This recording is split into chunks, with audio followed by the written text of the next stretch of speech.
بسم اللہ الرحمن الرحیم۔ السلام علیکم۔ علماء کرام نے لکھا ہے کہ اموی خلیفہ حشام بن عبد الملک کا دربار آراستہ ہے۔ امراء اور وزراء درجہ بدرجہ نشستوں پر براجمع ہے۔ علماء دین کی موجودگی خلیفہ حشام بن عبد الملک کی اسلام سے رغبت اور وابستگی کو ظاہر کرتی ہے۔ ایک رومی راہب خلیفہ حشام کے دربار میں شرف باریابی طلب کرتا ہے اور کہتا ہے کہ میرے ذہن میں چند علمی سوالات ہیں جنہیں علماء اسلام کے سامنے پیش کر کے اپنی ذہنی الجھنوں کا علاج چاہتا ہوں۔ عیسائی اور یہودی اہل کتاب تو مجھے مطمئن نہ کر سکے۔ حشام نے کسی تردد اور فکر کے بغیر رومی راہب کو اپنے دربار میں طلب کر لیا اور کہا کہ اسلام کی آغوش بہت وسیع ہے۔ وہ بسد شوق اپنے عقلی مسائل مسلمانوں کے سامنے پیش کرے۔ اس کو کسی بھی مرحلے پر مایوسی نہیں ہوتی۔ رومی راہب نے دربار میں داخل ہو کر صورتحال کو بالکل بدل دیا۔ مطمئن و تجسس چہروں پر نفرت و غضب کی لکیریں اگلی۔ رومی راہب نے خلیفہ حشام کو مخاطب کر کے کہا، اے مسلمانوں کے جلیل القدر خلیفہ، کیا تو خدائے واحد پر یقین رکھتا ہے؟ اگر تمہارا جواب ہاں ہے تو پھر وہ تمہاری وساطت سے خدا کے ماننے والوں سے چند سوالات کرنا چاہتا ہے، کیونکہ مسلمانوں کا دعویٰ ہے کہ ان کے سوا خدا کی ذات کو سمجھنے والا کوئی دوسرا روئے زمین پر موجود نہیں۔ حشام راہب کے تیور کو دیکھ کر سمجھ گیا کہ وہ تو مناظرہ و آراستہ کرنا چاہتا ہے، پھر بھی اس نے ضبط سے کام لیا اور رومی راہب کو اپنے شکوک و شبہات بیان کرنے کی اجازت دی۔ رومی راہب نے کہا، میں 3 سوال کروں گا اور ہر سوال کا جواب عقلی دلیل سے ہونا چاہیے۔ پہلا سوال، میں جاننا چاہتا ہوں کہ خدا سے پہلے کون تھا؟ دوسرا سوال، خدا کا رخ کس طرف ہے؟ تیسرا سوال، خدا اس وقت کیا کر رہا ہے؟ تینوں سوال اپنی ظاہری صورت میں ہی مسلمانوں کے لیے چیلنج۔ دربار میں موجود برگزیدہ ہستیوں نے رومی راہب کو واضح طور پر کہہ دیا کہ ہم ایک خدا پر یقین رکھتے ہیں، ہمارے نزدیک اول و آخر خدا ہے۔ ہم اس بحث میں نہیں الجھتے کہ خدا سے پہلے کون تھا اور آخر میں کون ہوگا، اور یہ کہ وجود باری تعالیٰ انسانی حیثیت نہیں رکھتا کہ ہم اس کے چہرے کی سمت کا اندازہ کر سکیں۔ مزید یہ کہ خدا کو انسان اپنی ظاہری آنکھ سے نہیں دیکھ سکتا، کیونکہ خدا لامحدود ہے اور انسانی آنکھ محدود، لہذا خدا کا ہر فعل انسانی حلقہ چشم کی دسترس سے باہر ہے۔ مگر رومی راہب ان جوابات سے ہرگز مطمئن نہ ہوا اور کہنے لگا، اب یہ بات واضح ہو گئی ہے کہ مسلمان خدا پر اندھا یقین رکھتے ہیں، لہذا تمہارا یہ دعویٰ کہ مسلمان اس زمین پر خدا کو سب سے زیادہ جاننے والی مخلوق ہے کھوکھلا اور بے دلیل ہے۔ میں تو اس خیال سے دمشق آیا تھا کہ اگر مسلمانوں نے عقل کے آئینے میں میرے سوالات کے جوابات دے دیے تو میں مسلمان ہو جاؤں گا، مگر افسوس ایسا نہ ہو سکا۔ اس قوم سے مخاطب ہوا جو خود بھی بے خبر ہے، تو وہ مجھے کیا باخبر کرے گا؟ رومی راہب کی ان باتوں سے حشام کے دربار میں سکوت چھا گیا، مگر حشام نے انتہائی تحمل اور بردباری سے راہب کو متوجہ کیا کہ اگرچہ فی الوقت مسلمان علماء ایک غیر مسلم کو مطمئن نہیں کر سکے، لیکن مملکت اسلامی صرف دمشق تک ہی محدود نہیں ہے۔ ابھی اسلامی دنیا میں بے شمار ایسے اہل علم موجود ہیں جو ان سوالات کا جواب عقلی دلائل سے دیں، لہذا جب تک رومی راہب کو تسلیم نہ ہو وہ دمشق میں ہی قیام کرے۔ اس دوران رومی راہب کو بطور شاہی مہمان کے سرکاری عمارات میں گھوم پھر کر اپنے سوال دہرا دہرا کر لوگوں کے ذہنوں کو الجھاتا رہا اور حشام بن عبد الملک دوسرے علماء سے رجوع کرتا رہا، مگر وہی ڈھاک کے 3 بات معاملہ سلجھنے میں نہ آئے۔ حشام پر عجیب مایوسون اور اضطرابی کیفیت طاری ہو گئی۔ نہ تو وہ رومی راہب کو ہلاک کر سکتا تھا کیونکہ یہ اسلامی عدل کے منافی تھا، نہ ہی وہ اسے اسلامی مملکت سے باہر نکال سکتا تھا۔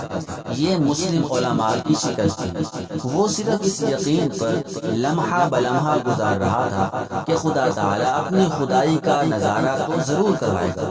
جب رومی راہب اپنے تمام تر فلسفے کے ساتھ زندہ درگور ہوگا، پھر کسی شخص نے سر دربار اٹھ کر امیر المومنین حشام سے گزارش کی کہ کوفہ کے ایک نوجوان تاجر کو بھی طلب کر کے دیکھیں جو اپنے علم اور عقل کی بدولت خشک اور بنجر زمینوں کو سیراب کرتا ہے۔ حشام کے لیے یہ مقام حیرت تھا کہ کوفہ کا نوجوان تاجر رومی راہب کو مطمئن کرے گا، مگر جب امام محمد بن ابی سلمان رحمۃ اللہ علیہ کے حوالے سے نوجوان کا تعارف بطور شاگرد کروایا گیا تو حشام نے مطمئن لہجے میں کہا، میں رومی راہب کو شکست خوردہ دیکھنے کے لیے ملت اسلامیہ کے ایک فرد کو دربار میں بلانے کو تیار ہوں، مگر مسلمان علماء کو عاجز نہیں دیکھ سکتا۔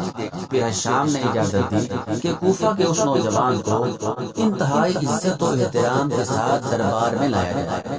سرکاری حکم کی دیر تھی کہ ہر کارے برق رفتاری سے کوفہ گئے اور اس نوجوان کو اس کی والدہ اور استاد گرامی امام حماد رحمۃ اللہ علیہ کی دعاؤں کے سائے میں بسط احترام دمشق لے آتے۔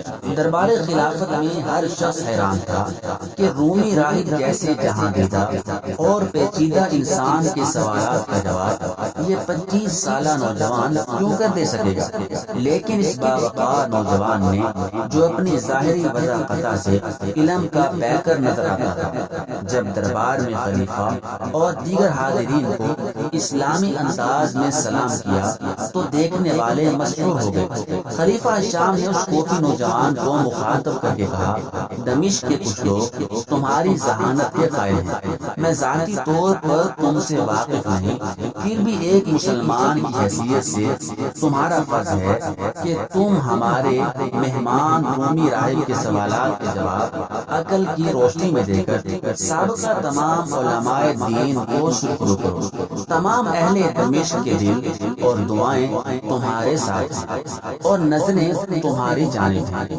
آگے بڑھو اور اسلام کو سرخرو کرو۔ اس وقت حشام کے دربار میں دائیں جانب مملکت اسلامیہ کے سرکردہ وزیر بیٹھے تھے اور بائیں جانب رومی راہب سراپا تکبر و غرور بنا بیٹھا تھا۔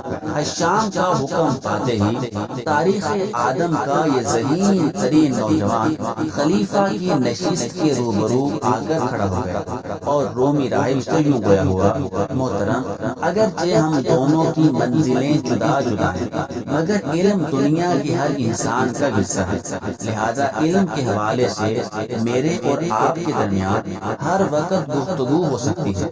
میری خواہش ہے کہ خدا بزرگ و برتر مجھ کم علم کے ذریعے سے آپ کی مشکل کشائی کرے، اور مزید یہ کہ میں معذرت کے ساتھ عرض کروں گا کہ فی الوقت آپ مجھ سے کس چیز کی طلب رکھتے ہیں اور کس چیز کے سائل ہیں۔ طلب کرنے والے کا یہ انداز ہرگز نہیں ہوتا کہ مانگنے والا اپنی نشست پر اطمینان سے بیٹھا رہے اور دینے والا کھڑا رہے جیسا وہ خود سائل ہے۔ میں نے اپنی آنکھوں سے مجلس عمل میں اسی روایت کو زندہ و تابندہ دیکھا ہے، لہذا آپ اپنی نشست سے اتر کر میری جگہ پر کھڑے ہو گئے۔ رومی راہب پر تو جیسے سچا طاری ہو گیا، وہ اس جرأت گفتار کی تاب نہ لا سکا اور اپنی جگہ چھوڑ کر نیچے اتر آیا، اور نوجوان نے باوقار اور آہستہ سے چلتے ہوئے رومی راہب کی جگہ لے کر کہا،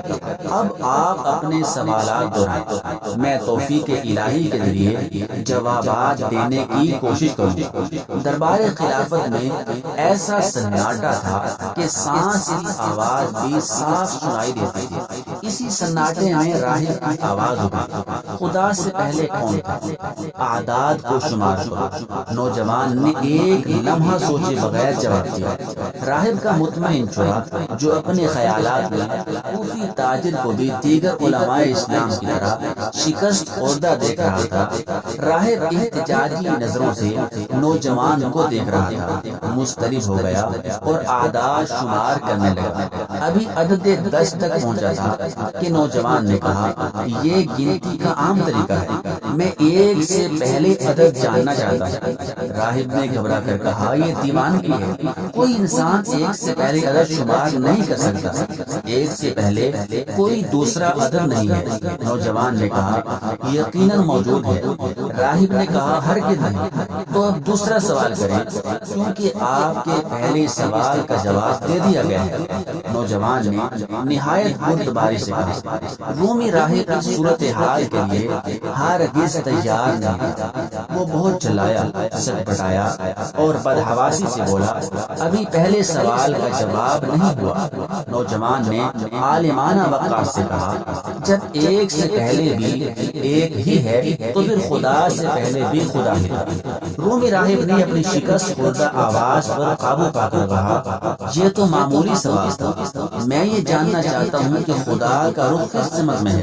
نوجوان نے راہب کو ہر طرح سے مطمئن کرنا چاہا کہ خدا کی ذات اپنی قدرت میں لامحدود ہے اور اس کا رخ کسی ایک جانب نہیں، خدا ہر جگہ اور ہر وقت موجود ہے اور اس کا نورانی رخ ہر جگہ نگران ہے۔ مگر جب راہب اگلی ثبوت پر بدل ہوا تو کوفی نوجوان تاجر نے دربار حشام میں مومی شمع جلا کر ایک بلند جگہ پر رکھا اور راہب کو اس شمع کا رخ متعین کرنے کو کہا۔ راہب نے کانپتی ہوئی آواز میں کہا، شمع کا کوئی رخ متعین نہیں کیا جا سکتا، اس کی روشنی چاروں طرف ہے، کوئی شخص اس روشنی کو قید نہیں کر سکتا۔ جب ایک معمولی شمع کا رخ متعین کرنا ناممکن ہے تو پھر اس ذات باری کا رخ کیسے متعین کیا جا سکتا ہے؟ وہ تو نور ہی نور ہے۔ خدا کی ذات کے لیے شمع کی مثال ایک حقیر مثال ہے، لیکن معزز مہمان ہر چیز کو عالمی اسباب میں دیکھنے کے خواہش مند ہیں، اس لیے شمع کی تشبیہ دینا پڑے گی۔ جس طرح شمع کا چراغ چاروں طرف ہے، اسی طرح خدا بند ذوالجلال کا رخ بھی ہر طرف موجود ہے۔ اب آپ تیسرا سوال کریں، نوجوان نے رومی راہب کو مخاطب کرتے ہوئے کہا۔ نوجوان کی عقلی دسترس نے یہاں رومی راہب کو شرمساری اور ندامت کے گہرے کنویں میں پھینک دیا۔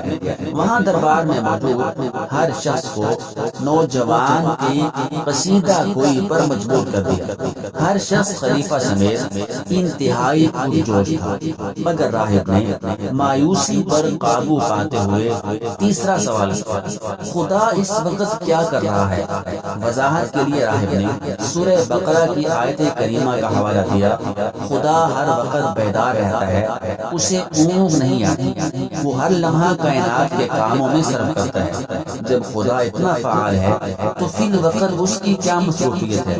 نوجوان نے انتہائی تحمل سے جواب دیا، خدائے ذوالجلال کی ذات فعال ہے، مگر خدا کے متحرک رہنے کی مثال کسی جاندار سے نہیں دی جا سکتی۔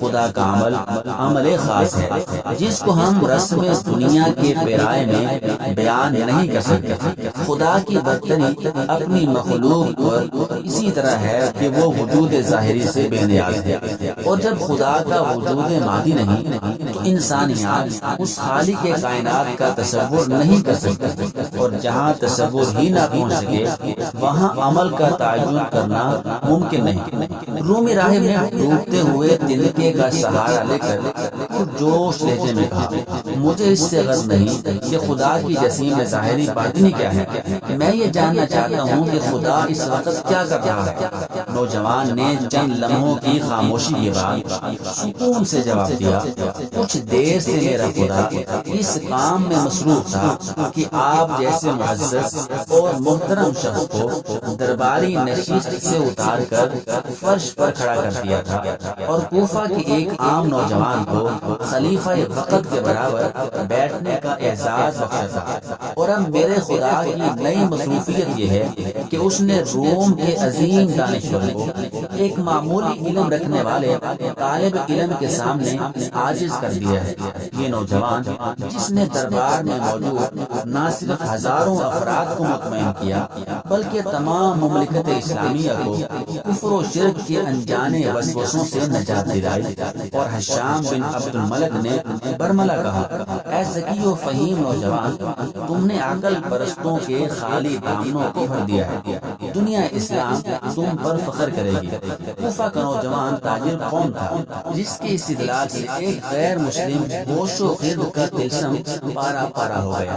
علم و عمل کے خزانے سے معمور نوجوان کوفہ کا باشندہ امام حماد بن سلمان رحمۃ اللہ علیہ کے شاگرد زوتی کے پوتے نعمان بن ثابت تھے، جو تمام عالم اسلام میں امام ابو حنیفہ امام اعظم رحمۃ اللہ علیہ کے نام سے مشہور ہیں۔